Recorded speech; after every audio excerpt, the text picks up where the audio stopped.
ಶಾಲಾ ಶಿಕ್ಷಣ ಮತ್ತು ಸಾಕ್ಷರತಾ ಇಲಾಖೆಯ ಸಚಿವರಾದಂತ ಶ್ರೀ ಮಧು ಬಂಗಾರಪ್ಪನವರು.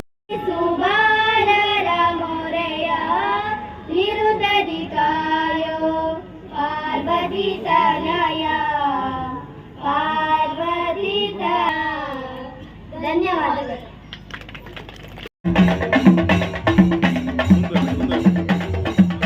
ಪಠ್ಯ ಪುಸ್ತಕದ ಪರಿಷ್ಕರಣೆ, SAP, ಬಡ ಮಕ್ಕಳು ಓದುವ ಶಾಲೆಗಳು ಯಾವತ್ತೂ ಸುಸಜ್ಜಿತವಾಗಿರಬೇಕು. ಹೀಗೆ ಹಲವಾರು ಕನಸುಗಳೊಂದಿಗೆ ಈಗಾಗಲೇ ಹಲವಾರು ಕಾರ್ಯಕ್ರಮಗಳನ್ನ ನಮ್ಮ ಇಲಾಖೆಯಲ್ಲಿ ನಿರ್ವಹಿಸಿರುವಂತ ಮಾನ್ಯ ಸರ್ಕಾರಿ ಶಾಲಾ ದತ್ತು ಸ್ವೀಕಾರ ಸಮಾರಂಭ ಹಾಗೂ ಸಾಂಸ್ಕೃತಿಕ ಎಲ್ಲರಿಗೆ ಪೂರ್ವಕ ಧನ್ಯವಾದಗಳನ್ನ ಸಲ್ಲಿಸುವಂತ 300 ಈ ಭಾಗದ ಜನ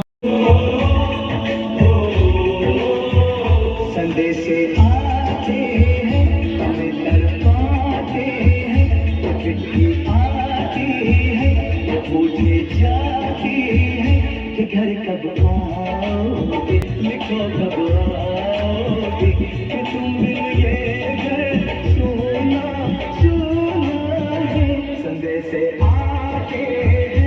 ಲಕ್ಷ್ಮಿ ಚಾರಿಟೇಬಲ್ ಟ್ರಸ್ಟಿಂದ ಇವತ್ತು ನಾವು ಕಲಿತಂಥ ಶಾಲೆಯನ್ನು ದತ್ತು ಸ್ವೀಕಾರ ಮಾಡಿದ್ದೇನೆ. ಒಂದು ತುಂಬ ವರ್ಷದಿಂದ ನನ್ನ ಒಂದು ಆಸೆ ಇತ್ತು, ನಾನು ಕಲಿತಂಥ ಶಾಲೆ ದತ್ತು ತಗೊಳ್ಬೇಕಂತ. ಅದಕ್ಕೆ ಊರಿನವರೆಲ್ಲರ ಒಂದು ಮನೆಯ ಮೇರೆಗೆ ಆ ಸ್ಕೂಲನ್ನು ದತ್ತು ತಗೊಂಡಿದ್ದೇನೆ. ಅದಕ್ಕೆ ಇವತ್ತು ಎಜುಕೇಷನ್ ಮಿನಿಸ್ಟ್ರು ಬಂದಿರೋದು ದೊಡ್ಡ ಖುಷಿಯಾದಂಥ ವಿಷಯ. ಯಾಕಂದರೆ ನಮ್ಮ ಈ ಸಣ್ಣ ಊರಿಗೆ ಅವರು ಬಂದು ನನ್ನಲ್ಲಾದಂಥ ಎಲ್ಲ ಸಪೋರ್ಟ್ ಮಾಡ್ತೇನೆ ಅಂತ ಹೇಳಿದ್ದಾರೆ. ಮತ್ತು ಅವರು ಮಾತಾಡಿದಂಥ ಶೈಲಿನೂ ತುಂಬ ಒಳ್ಳೆ ಇತ್ತು. ಅದಲ್ಲದೆ ನಮ್ಮ ಗುರ್ಮೀತ್ ಸುರೇಶ್ ಶೆಟ್ಟರು ಮತ್ತು ನಮ್ಮ MLA ಆದಂಥ ಗುರುರಾಜ್ ಗಂಟಿಹೊಳಿ ಅವರು, ಗೀತಾ ಸುವರ್ಣ ಅವರು, ಮತ್ತು ಮೇನ್ ನನ್ನ ಗುರುಗಳಾದಂಥ ವಿನಯ್ ಗುರೂಜಿ ಅವರು, ಇವರೆಲ್ಲರೂ ಬಂದಿರೋದು ತುಂಬ ಖುಷಿಯಾದಂಥ ವಿಷಯ. ಮುಂದಿನ ದಿನ ಈ ಶಾಲೆಯನ್ನು ಒಂದು ದೊಡ್ಡ ರೀತಿಯಲ್ಲಿ ಅಭಿವೃದ್ಧಿ ಮಾಡಿ ಇಲ್ಲಿ ಹೆಚ್ಚಿನ ಮಕ್ಕಳಿಗೆ ಇಂಗ್ಲೀಷ್ ಎಜುಕೇಷನ್ ಕೊಡಿಸ್ಬೇಕಂತ ಇದ್ದೇನೆ. ಅದಕ್ಕೆ ಬೇಕಾದ ಎಲ್ಲ ತಯಾರಿಗಳನ್ನು ಮಾಡ್ತಾ ಇದ್ದೇನೆ. ಈ ಶಾಲೆ ಈಗ 109ನೇ ವರ್ಷ ಆಗಿದೆ. ಮುಂದಿನ ವರ್ಷ ಇದು 110ನೇ ವರ್ಷ ಆಗ್ತದೆ. ಆ 110ನೇ ವರ್ಷದಲ್ಲಿ ನಾವು ಎಣಿಸಿದ ಅರ್ಧ ಅಂಶ ಆದರೂ ಇಲ್ಲಿ ಆಗಬೇಕನ್ನೋದು ನಮ್ಮ ಆಸೆ. ಅದಕ್ಕೆ ನಮ್ಮೆಲ್ಲ ಹಳೆ ವಿದ್ಯಾರ್ಥಿಗಳ ಸಪೋರ್ಟು ಇದ್ದರೆ ಅದು 100% ಆಗ್ತದೆ.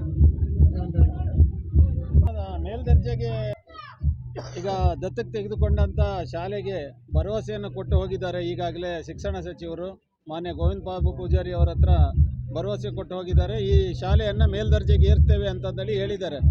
LKG ಇಂದ PUC ವರೆಗೆ ಮಾಡ್ತಕ್ಕಂಥ ಎಲ್ಲ ವ್ಯವಸ್ಥೆ ನಾನು ಮಾಡ್ತೇನೆ, ಮೇಲ್ದರ್ಜೆಗೆ ಏರಿಸ್ತೇನೆ ಮತ್ತು ಬಿಲ್ಡಿಂಗ್ಗಳು ಬೇರೆ ಬೇರೆ ಏನೇನು ವ್ಯವಸ್ಥೆಗಳು ಬೇಕೋ ಅದನ್ನೆಲ್ಲ ನಾನು ಕೊಡ್ತೇನೆ ಅಂತ ಹೇಳಿದ್ದಾರೆ. ಅದೆಲ್ಲ ನಮ್ಮ ಊರಿನವರಿಗೆ ಎಲ್ಲರಿಗೂ ಕೂಡ ಅದನ್ನು ಹೇಳಿರುವಂಥದ್ದು ಶಿಕ್ಷಣ ಸಚಿವರ ಮೇಲೆ ಇನ್ನಷ್ಟು ಭರವಸೆ ಮೂಡಿದೆ. ನಮಗೆ ನಮ್ಮ ಶಾಲೆ ಇನ್ನೂ ಮೇಲ್ಮಟ್ಟಕ್ಕೆ ಏರ್ತದೆ ಅಂತ ಖುಷಿಯಾಗಿದೆ ಅಷ್ಟೇ. ಶತಮಾನೋತ್ಸವ ಮಾಡುವ ಭರವಸೆ ಇದೆ. ಅದರಲ್ಲಿ ಇವರ ಗೋವಿಂದಣ್ಣನ ನೇತೃತ್ವದಲ್ಲಿ ನಾವು ಅದು ಮಾಡ್ತೇವೆ ಅಂತ ಹೇಳ್ತೇವೆ. ಕೃಷ್ಣ 1ರಿಂದ 7ರವರೆಗೆ ದತ್ತು ಸ್ವೀಕಾರವಾದ ಗೋವಿಂದ ಪೂಜೆ ಅವರ ನೇತೃತ್ವದಲ್ಲಿ ಆಗಿದೆ.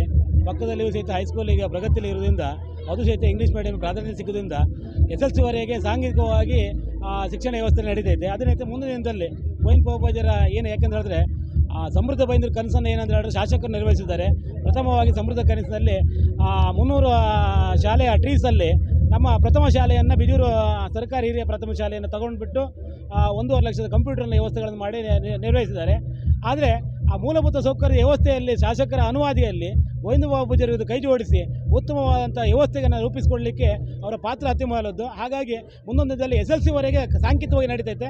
ಹಾಗೆ ಶಿಕ್ಷಣ ಸಚಿವರು ಹೇಳಿದ ಭರವಸೆಯನ್ನು ಈಡೇರಿಸಲಿಕ್ಕೆ ಊರಿನ ಸಹಕಾರ ವಹಿಸ್ತೇನೆ ಹೇಳ್ತಾ ಮುಂದೆ ಎಲ್ಲ ಒಗ್ಗಟ್ಟಾಗಿ ನಾವು ಹಳೆ ಸಂಘಟನೆಗಳು ಮತ್ತು ಊರಿನವರೆಲ್ಲ ಸೇರಿಕೊಂಡು ಈ ಕಾರ್ಯಕ್ರಮ ನಡೆಯಲ್ಲಿ ಈ ಶಾಲೆಯನ್ನು ಅಭಿವೃದ್ಧಿಗೆ ಕೈ ಜೋಡಿಸ್ತೇವೆ ಅಂತ ಹೇಳ್ಕೊಂಡು ನಾವು ಮಾತನಾಡ್ತೀವಿ.